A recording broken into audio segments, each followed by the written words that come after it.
Stay with me here, for what I'm about to tell you may change the way you see yourself and the world around you. You are on a journey, a path that winds and turns through the complexities of life. And on this journey, there is a constant companion that walks with you, sometimes quietly, sometimes loudly, but always present, your ego. You may have noticed it, this quiet whisperer that speaks to you in moments of doubt and uncertainty.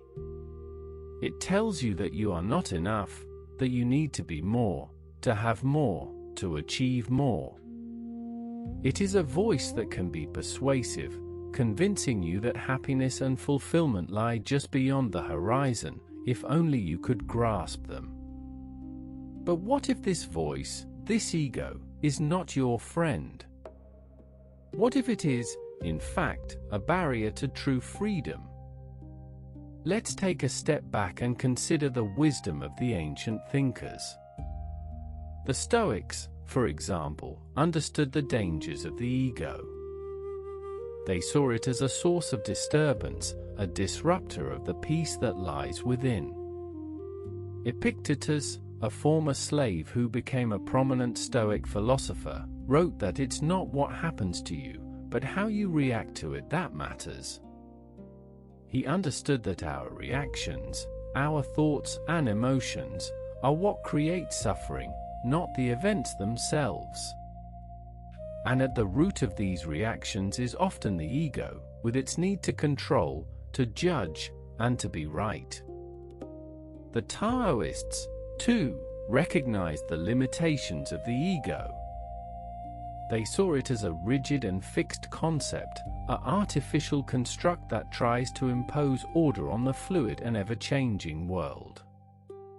Lao Tzu, the founder of Taoism, wrote that nature does not hurry, yet everything is accomplished. He understood that there is a natural flow to life, a flow that is disrupted by our ego's need to control and manipulate.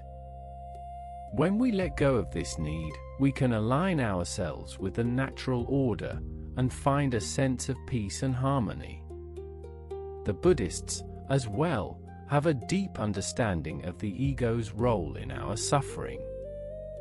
They see it as a source of attachment, a clinging to things that are impermanent and unreliable.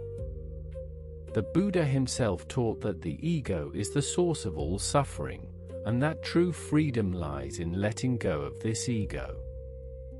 He encouraged his followers to cultivate mindfulness and awareness, to observe their thoughts and emotions without judgment, and to develop a sense of detachment from the ego's demands. As you reflect on these ancient wisdoms, ask yourself, what role does your ego play in your life? Is it a source of motivation, driving you to achieve great things? Or is it a source of stress, fueling your anxiety and doubts? Pause for a moment and think about this. How would you describe your relationship with your ego? You see, in modern life, it's easy to get caught up in the ego's games. We compare ourselves to others on social media and feel inadequate or superior. We strive for success and recognition and feel empty or unfulfilled when we don't get it. We try to control the world around us and feel frustrated or anxious when things don't go our way. But what if all this striving, all this effort, is actually getting in the way of true freedom?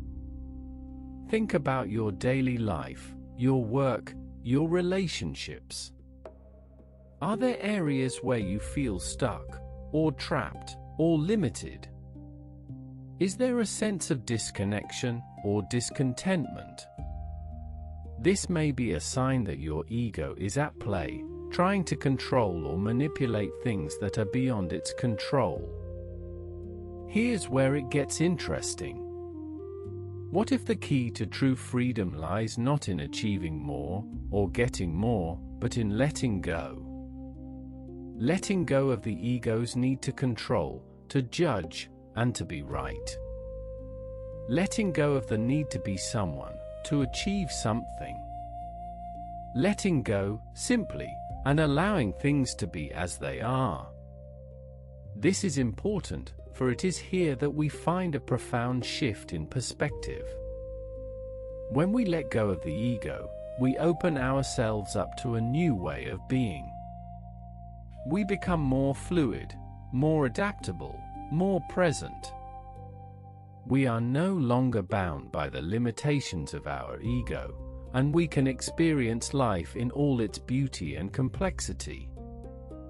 This is where most people stop. They think that the ego is a necessary part of success, that it's what drives them to achieve great things. But what if the ego is actually a hindrance to true success? What if it's what's holding you back from experiencing life to the fullest? Does this resonate with you, or do you think differently? Share your thoughts in the comments below. I'd love to hear from you. As you navigate the complexities of modern life, remember that your ego is always present, whispering its messages of doubt and fear. But you have the power to observe it, to acknowledge it, and to let it go. You can choose to align yourself with the natural flow of life, and to find a sense of peace and harmony. If this helped you think differently, subscribe and bring a friend, and you'd like to explore more ideas like this, consider subscribing to The Quiet Mind. I'm grateful for your presence here, and I look forward to sharing more reflections and insights with you in the future. Now, pause here for a moment, and think about this. What would you do if you let go of your ego's need to control? What would you do if you simply allowed things to be as they are? Share your answer in the comments below. I read every single one. In the stillness of the moment, you can find a sense of freedom, a sense of peace that lies beyond the reach of your ego. It's a freedom that is always available, always present, but often obscured by the ego's demands. Take a deep breath and allow yourself to settle into this freedom. Allow yourself to be, simply, as you are. And as you do, you may find that your ego's voice grows quieter, and that you are able to experience life with greater ease and clarity. You may find that you are able to connect with others more deeply, and to find a sense of community and belonging. You may find that you are able to live more fully, more authentically, and more in alignment with your deepest values. Which of these lessons resonated most with you today? Share this with someone who needs to hear it and comment below. I'd love to hear from you. As you go about your day, and your week, and your life, remember that true freedom lies within your reach. It's a freedom that is not achieved by doing more, or getting more, but by letting go. Letting go of the ego, and allowing yourself to be, simply, as you are.